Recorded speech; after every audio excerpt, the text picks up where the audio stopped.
നിർണായക ദൃശ്യങ്ങൾ ഇപ്പോൾ പുറത്തുവരുന്നു. കോഴിക്കോട് സ്വദേശി ദീപകിന്റെ ആത്മഹത്യയിൽ ബസ്സിനകത്തെ CCTV ദൃശ്യങ്ങൾ ഇപ്പോൾ പുറത്തുവരികയാണ്. റിപ്പോർട്ടറിന് ആ ദൃശ്യങ്ങൾ ലഭിച്ചിരിക്കുന്നു. ദീപക് ബസ്സിലേക്ക് കയറുന്ന ദൃശ്യങ്ങളാണ് പുറത്തു വന്നിരിക്കുന്നത്. എന്നാൽ ആ ബസ്സിനുള്ളിൽ പിന്നിലായി നടക്കുന്ന സംഭവങ്ങളൊന്നും വ്യക്തമല്ല. നമുക്ക് ആദ്യം ആ ദൃശ്യം ഒന്ന് കാണാം.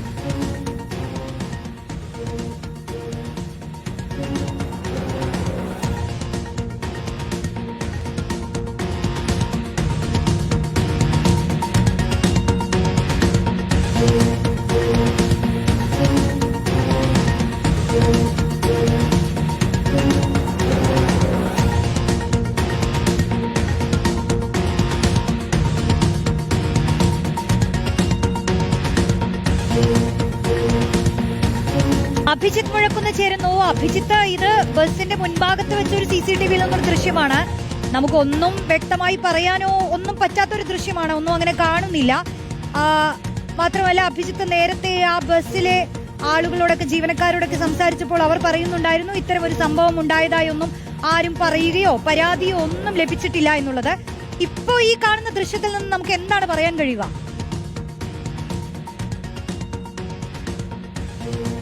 റോഷ്നി, ഒരു കാര്യത്തിൽ സ്ഥിരീകരണമാവുകയാണ്. അല്ലമീൻ എന്ന ബസ്സിൽ ഇക്കഴിഞ്ഞ വെള്ളിയാഴ്ച ദീപക് കയറിയിട്ടുണ്ട്. പയ്യന്നൂർ റെയിൽവേ സ്റ്റേഷൻ പരിസരത്ത് നിന്ന് പയ്യന്നൂർ ബസ് സ്റ്റാൻഡിലേക്ക് പോകുന്ന ബസ്സാണിത്. ഈ ബസ്സിൽ ഏതാണ്ട് 12:45 മണി സമയത്ത് രാവിലെ, അതായത് ഉച്ച സമയത്ത് ദീപക് കയറിയിട്ടുണ്ട്. പയ്യന്നൂർ റെയിൽവേ സ്റ്റേഷൻ പരിസരത്ത് നിന്ന് ദീപക് കയറുന്ന ദൃശ്യങ്ങളുമാണ് നമ്മൾ ആ കാണുന്നത്.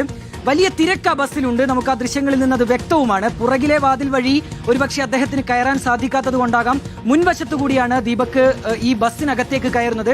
അദ്ദേഹത്തിന്റെ പുറകിൽ ഒരു ബാഗ് തൂക്കിയിട്ടതും നമുക്ക് ദൃശ്യങ്ങളിൽ വ്യക്തമാകുന്നുണ്ട്. അദ്ദേഹം നേരെ ബസ്സിനകത്തേക്ക് കയറുന്നു. ഏറെ പ്രയാസപ്പെട്ടാണ് ബസ്സിനകത്തേക്ക് കയറുന്നത്. ശേഷം അല്പം പുറകിലേക്ക് അദ്ദേഹം നീങ്ങുന്നതും കാണാം.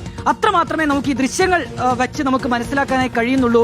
റോഷ്നി, അതിലൊരു പ്രധാനപ്പെട്ട കാര്യം, വലിയ തിരക്കുണ്ട്. ഈ മുൻവശത്തെ ക്യാമറയിൽ ഏതാണ്ട് മുൻഭാഗത്ത് നിൽക്കുന്ന കുറച്ച് സ്ത്രീകളുടെ ദൃശ്യങ്ങൾ മാത്രമല്ലാതെ അതിന് പുറകിലേക്കൊന്നും പതിഞ്ഞിട്ടില്ല. അതായത് രാവിലെ നമ്മൾ ഈ ബസ്സിലെ കണ്ടക്ടറുടെയും ഡ്രൈവറുടെയും ഒക്കെ പ്രതികരണം ശേഖരിച്ചിരുന്നു. ആ സമയത്ത് അവർ പറഞ്ഞതും ഇക്കാര്യമാണ്. ഇതിൽ ഈ ദീപക് കയറുന്ന ചില ദൃശ്യങ്ങളുണ്ട്. അത് കഴിഞ്ഞ് പുറകിൽ എന്താണ് സംഭവിക്കുന്നത് എന്ന കാര്യത്തിൽ ഒരു വ്യക്തതയില്ല.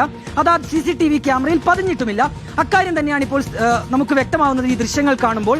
അതായത് ദീപക് ഈ ബസ്സിലേക്ക് കയറിയിട്ടുണ്ട്. അല്ലമീൻ എന്ന് പറയുന്ന ബസ്സിൽ വെള്ളിയാഴ്ച ഉച്ചയ്ക്ക് 12:45 ദീപക് കയറിയിട്ടുണ്ട്. അതിന്റെ ദൃശ്യങ്ങളാണ് ഇപ്പോൾ പുറത്തു വന്നിട്ടുള്ളത്. ഇനി വേണ്ടത് റോഷ്നി, സ്വാഭാവികമായും ഈ ഒപ്പമുണ്ടായിരുന്ന മറ്റുള്ളവരുടെയൊക്കെ മൊഴി ശേഖരിക്കുക എന്നുള്ളതാണ്. ബസ്സിലെ ജീവനക്കാരുടെയും ഒപ്പം ആ സമയത്ത് ഈ യുവതിയുടെയും യുവാവിനെയും ഒഴിച്ചു നിർത്തിയാൽ മറ്റുള്ളവരുടെ കൂടി മൊഴി ഈ കേസുമായി ബന്ധപ്പെട്ട് ഏറെ നിർണായകമാകും. ഈ യുവതി സൂചിപ്പിച്ചതുപോലെ ഏതെങ്കിലും തരത്തിലുള്ള ഇടപെടൽ അല്ലെങ്കിൽ ആ രീതിയിലുള്ള പ്രശ്നം ഇയാൾ ചെയ്തിട്ടുണ്ടോ, ദീപക് ചെയ്തിട്ടുണ്ടോ എന്നുള്ള ചോദ്യമാണ് ബാക്കി. അങ്ങനെയുണ്ട് എങ്കിൽ അതിന് കൃത്യമായുള്ള ഒരു മൊഴി അത് ഈ ഒപ്പമുണ്ടായിരുന്ന മറ്റുള്ളവർ നൽകേണ്ടതുണ്ട്. പോലീസിന് ഈ CCTV ക്യാമറകൾ പരിശോധിച്ചാലും ഒപ്പം തന്നെ മറ്റ് വഴികളിലൂടെയും ഈ ഒപ്പമുണ്ടായിരുന്നവരെ കണ്ടെത്തുക എന്നുള്ളത് അത്ര പ്രയാസമുള്ള ഒരു ജോലിയായിരിക്കില്ല. ഏതായാലും പോലീസ് അങ്ങനെയുള്ള നടപടികളിലേക്ക് കടക്കുമെന്നാലും ഈ ഒരു ദൃശ്യങ്ങൾ പോലീസ് പരിശോധിക്കാൻ പോകുന്നത് തന്നെയായിരിക്കും.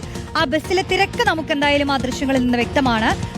പിന്നിലുള്ള ഡോറിലൂടെയല്ല, മുന്നിലുള്ള ഡോറിലൂടെ തന്നെയാണ് യുവാക്കളൊക്കെ കയറുന്നത്. ദീപക് കയറുന്നത് കാണാം. അതിന് പിന്നാലെ തന്നെ മറ്റു യുവാക്കളും കയറുന്നതായിട്ട് നമുക്ക് മനസ്സിലാകുന്നുണ്ട്. അപ്പോൾ പോലീസ് ഈ ദൃശ്യങ്ങളെല്ലാം പരിശോധിക്കും. മാത്രമല്ല, മറ്റ് സ്ത്രീകളോടും ദീപക് ഇത്തരത്തിൽ പെരുമാറിയതിനു ശേഷമാണ് താൻ വീഡിയോ ചിത്രീകരിച്ചതെന്ന് പരാതി ഉന്നയിച്ച യുവതി പറഞ്ഞിരുന്നു. അപ്പോൾ പോലീസ് ആ ബസ്സിനകത്തുള്ള മറ്റുള്ള സ്ത്രീകളോടൊക്കെ മൊഴിയെടുക്കാനുള്ള സാധ്യതയുണ്ട്.